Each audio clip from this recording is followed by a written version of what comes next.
Les malformations lymphatiques, anciennement appelées lymphangiomes, sont des malformations congénitales assez rares du système lymphatique, se présentant sous la forme de kystes localisés. Ces anomalies, qui se révèlent généralement dans la prime enfance, sont bénignes mais peuvent avoir un retentissement important, provoquant par exemple des problèmes respiratoires quand elles touchent la sphère ORL. La prise en charge est difficile et les récidives fréquentes. Le lymphangiome, qu'est-ce que c'est?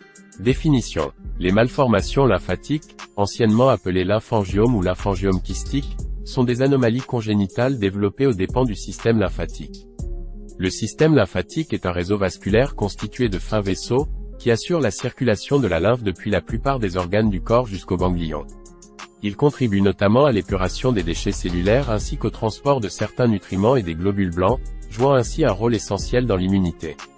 Les malformations lymphatiques sont caractérisées par la présence de kystes prenant la forme de poches lymphatiques, superficielles, atteintes de la peau, des muqueuses ou des tissus sous-jacents, ou profonds. Elles sont localisées au niveau de la tête et du cou dans plus de la moitié des cas, mais peuvent se loger un peu partout dans le corps, notamment dans la région autour des aisselles et plus rarement au niveau des viscères thoraciques, abdominaux ou pelviens. On distingue les formes macrokystiques, d'une taille supérieure à 1 cm et parfois bien plus volumineuses, des formes microkystiques, taille inférieure à 1 cm. Les formes macrokystiques sont de loin les plus fréquentes.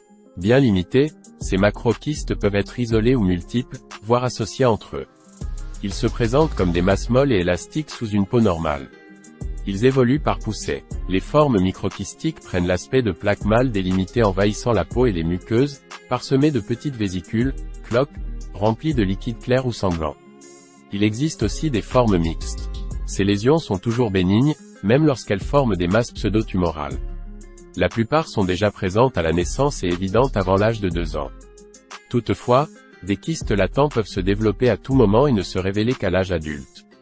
La gravité tient au volume, à la localisation et à l'évolution des malformations. Leur régression spontanée est possible, mais fréquemment, elles compriment les tissus environnants et peuvent avoir des répercussions sur les fonctions vitales. Causes. Bien que les causes de l'apparition des lymphangiomes ne soient pas totalement élucidées, leur origine congénitale est aujourd'hui largement admise. Pendant la formation du système lymphatique au cours de la vie embryonnaire, une anomalie du développement des structures du réseau lymphatique se produirait sous l'influence de facteurs génétiques et d'autres facteurs extrinsèques. Certains gènes impliqués dans la prolifération et le caractère anormal des vaisseaux lymphatiques sont d'ores et déjà identifiés, et les recherches se poursuivent. Diagnostic. Le diagnostic fait appel à l'échographie et à l'IRM, imagerie par résonance magnétique, plus performante pour visualiser l'extension précise des lésions et leur pénétration dans les tissus environnants. Le scanner, tomodensitométrie, peut remplacer l'IRM. Le diagnostic prénatal est parfois réalisé à l'échographie à partir du 4e mois de grossesse. En cas de lésion volumineuse, on peut procéder à une IRM fœtale au dernier trimestre dans le but de préparer l'accouchement. En cas de doute, une cytoponction, prélèvement de cellules à l'aide d'une aiguille fine, permettra de confirmer le diagnostic. Les personnes concernées. L'incidence du lymphangiome est difficile à évaluer.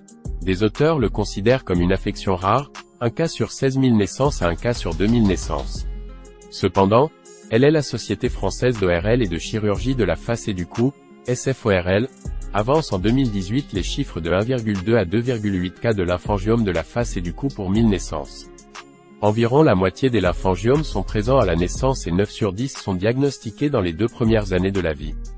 Les facteurs de risque. Les malformations lymphatiques apparaissent souvent de façon isolée, mais peuvent aussi entrer dans le cadre de syndromes causés par des anomalies génétiques ou des désordres chromosomiques, syndrome de Noonan, syndrome de Turner, trisomie 21, trisomie 18. Une étude ancienne évoque un lien possible entre l'alcoolisation fœtale et le développement d'une malformation lymphatique. Les symptômes du lymphangiome. Les symptômes et le retentissement fonctionnel des lymphangiomes sont fonction de leur volume et de leur localisation, et peuvent être majorés par des complications, inflammation. La présentation clinique de cette pathologie est donc très polymorphe, avec dans certains cas une absence totale de symptômes, dans d'autres une gêne esthétique ou un impact fonctionnel limité, par exemple des difficultés à s'habiller en cas de localisation à l'aisselle, dans d'autres encore une atteinte des fonctions vitales. Poussées inflammatoires, surinfection et saignement. Dans les formes macrokystiques, les poussées inflammatoires se traduisent par un gonflement, une rougeur et des douleurs au niveau du lymphangiome accompagnées de fièvre. Elles peuvent engendrer des surinfections et des saignements. Les formes microkystiques peuvent également saigner ou se surinfecter. Lymphangiome de la face et du cou. Une localisation au niveau de la bouche, de la langue ou du larynx peuvent avoir des conséquences diverses, déformation de la mâchoire avec troubles de l'articulation, difficulté à déglutir et à se nourrir, problèmes respiratoires. Ces problèmes peuvent être graves surtout en cas d'atteinte du plancher buccal ou de compression du larynx et de la trachée. Ils peuvent être majorés par la survenue de complications, et imposent fréquemment des hospitalisations. Malformation située près de l'œil se traduit parfois par des troubles de la vision. Lymphangiome thoracique. Dans les cas les plus graves, ils sont susceptibles d'être la cause d'un épanchement thoracique, chylothorax, ou de complications cardiaques et pulmonaires. Lymphangiomes intra-abdominaux. Révélés à la palpation par la présence d'une masse abdominale quand elles sont volumineuses, les malformations lymphatiques intra-abdominales sont fréquemment à l'origine de douleurs abdominales. Parfois, elles suscitent des problèmes plus importants comme un volvulus, une torsion de l'intestin. Les traitements du lymphangiome. La prise en charge et le traitement des lymphangiomes peuvent être difficiles et ne font pas l'objet de procédures standardisées, la décision thérapeutique devant être adaptée au cas par cas. L'abstention thérapeutique associée à un suivi médical étroit est envisageable pour des lésions asymptomatiques qui seraient susceptibles de régresser spontanément. Traitement médical. Les complications des malformations lymphatiques sont contrôlées par un traitement médical à base d'antibiotiques, d'anti-inflammatoires et d'antalgiques. Sclérothérapie. Cette option est souvent privilégiée. Après ponction de leur contenu, on injecte dans les kystes divers produits sclérosants, notamment des dérivés alcooliques, afin de provoquer leur rétractation et leur rigidification. Cette intervention est réalisée par un spécialiste sous anesthésie locale ou générale. Des réactions secondaires, inflammation, œdème, ulcération de la peau, sont possibles et doivent être traitées. Plusieurs séances peuvent être nécessaires pour des kystes volumineux. Les récidives, qui sont fréquentes, restent accessibles à la sclérothérapie. Chirurgie. L'ablation chirurgicale des kystes est le plus souvent envisagée après échec de la sclérothérapie, ou dans les formes microkystiques non accessibles à la sclérothérapie. L'efficacité est plutôt bonne, mais certains lymphangiomes sont difficilement extirpables et le risque de complications, paralysie par atteinte d'un nerf, hématome, doit être soigneusement pesé. Les récidives ne sont pas rares. Autres traitements. Divers traitements alternatifs à la sclérothérapie et à la chirurgie peuvent être envisagés pour répondre à des situations spécifiques. Le traitement par laser, laser CO2, Nd:YAG ou diode, ou par radiofréquence peut être utile pour réduire certaines malformations lymphatiques de localisation muqueuse superficielle. La cryothérapie, destruction par le froid, est envisageable pour régler sans risque des problèmes de suintement. Diverses molécules administrées par voie systémique ont été testées, avec des résultats globalement décevants jusqu'à présent dans les études.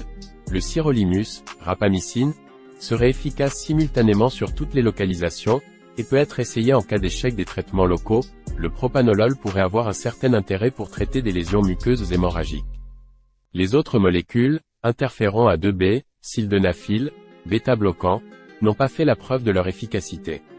Prévenir le lymphangiome. Le lymphangiome ne peut pas être prévenu, mais on peut agir pour éviter la survenue de complications en limitant autant que possible l'exposition au risque d'infection virale ou bactérienne.